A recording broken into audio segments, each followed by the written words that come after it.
कामाला लागायचं म्हणजे आपला वेळ वाया जात नाही. सगळे लोक बाहेर येण्याच्या आधी आपली सगळी कामं पूर्ण होतात असं दादा म्हणायचं.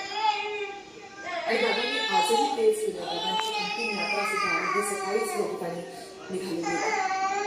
काल याच क्षणी संपूर्ण महाराष्ट्र हळहळला होता. माणसाने आपल्या आयुष्यामध्ये काय कमावलं हे जर जाणून घ्यायचं असेल तर असं म्हटलं जातं की त्याच्या अंत्यदर्शनाला किंवा त्याला खांदा देण्यासाठी ज्या वेळेला जी लोक जमा होतात ना, ती त्याची खरी संपत्ती असते.